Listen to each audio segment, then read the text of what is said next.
Hey guys, welcome back to my OOTP series with the Seattle Mariners. Currently we are 33 and 44. If we check our Pythagorean win-loss, it would be 40 and 43. So we're playing right where we're supposed to be playing. In the last episode we made a couple of major trades. We traded away Robinson Cano and we traded away Kyle Seager. I didn't mind those trades, but really the trades were to free up budget room for drafting some good players, and the draft did not really go our way. We accidentally offered Josh Nifong, who's a solid pitching prospect, $410,000 as the signing bonus instead of $4.1 million. So he obviously said no to that. And then we offered Jaron Shelby a contract because we had a little extra money, and he looks like he's already nothing. So a few botched things there. In addition, because we offered him money, now we're looking at this international amateur group, and clearly I turned it up too high because this is a ridiculous amount of prospects, so I'll be turning that down for next year. I mean, this is just like stupid. In previous saves of this game, there just weren't any for me, so I'm just kind of surprised, but yeah, this is obviously way too many.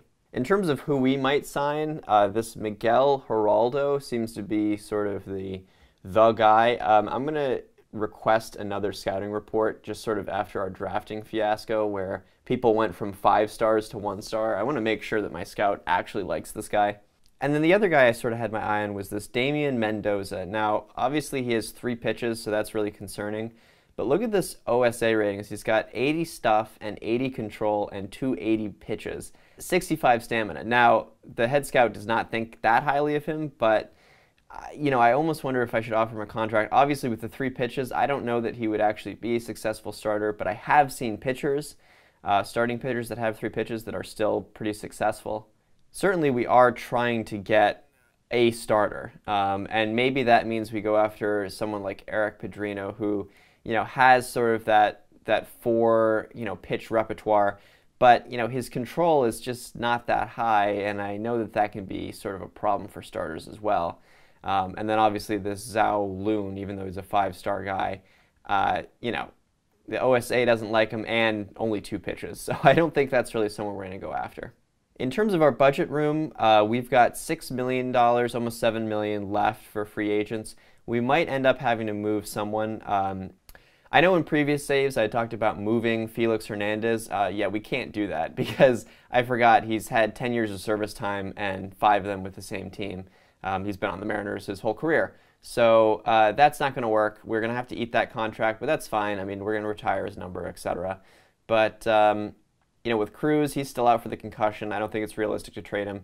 Iwakuma, like, I don't want this team to just tank.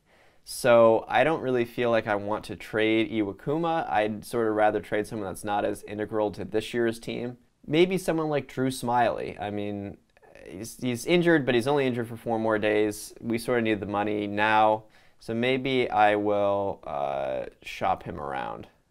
So I think in the end, this is the move I'm going to make. The 2 big names that we'd be giving up are Drew Smyly, who obviously the OSA likes a lot more than our head scout. He's had decent numbers in the past, but you know, he's been injured, and he's also a free agent at the end of the year. And then the second guy we'd be giving up is Edwin Diaz, who's obviously a very good cost-controlled reliever. He's struggled a bit this year. I doubt that those struggles are going to continue.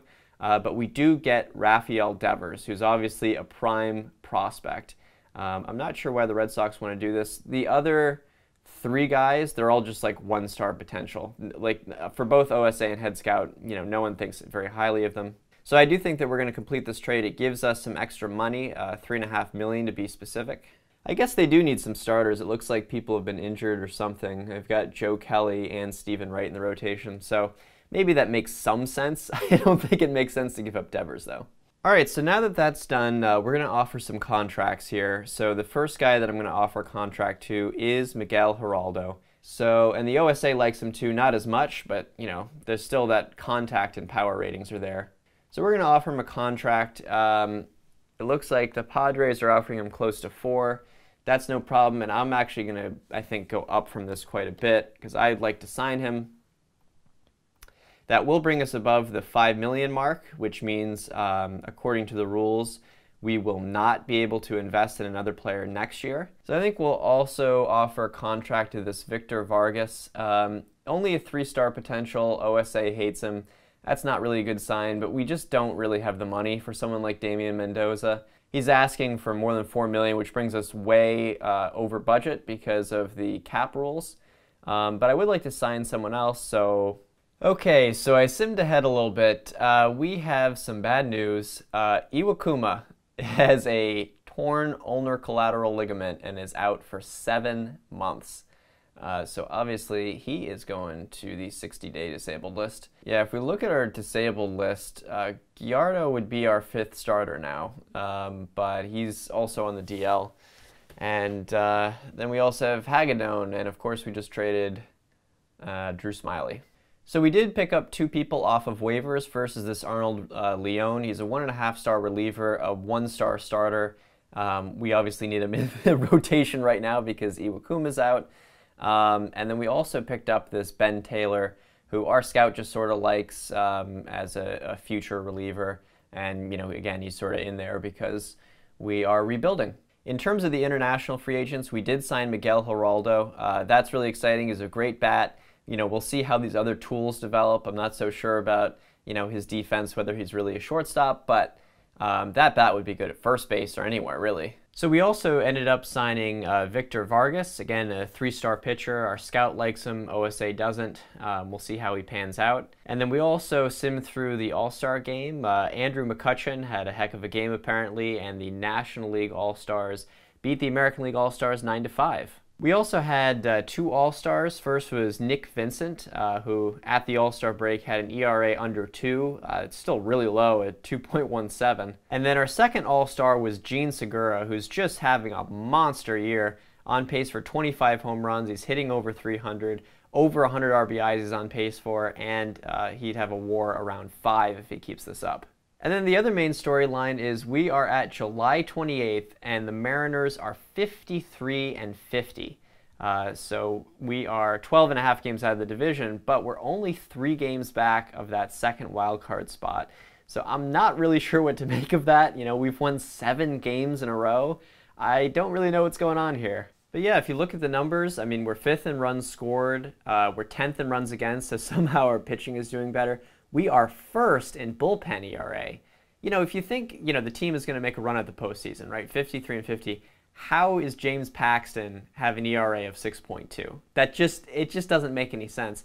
But, you know, it's our bullpen that stepped up. We've had Carl Edwards Jr., we've got Nick Vincent, who is the All-Star, and even people like Christian Bergman, you know, an ERA under 1. I know he's only thrown 10 innings, but still. But obviously we've got some big injuries. I'm not really sure that, you know, this is a team that's actually going to make a run at the postseason. But we shall see. In the next episode, we'll sim ahead to the end of the year. If there's a playoff race, we'll have an episode about that. But until next time, thanks for watching, and I'll see you guys soon.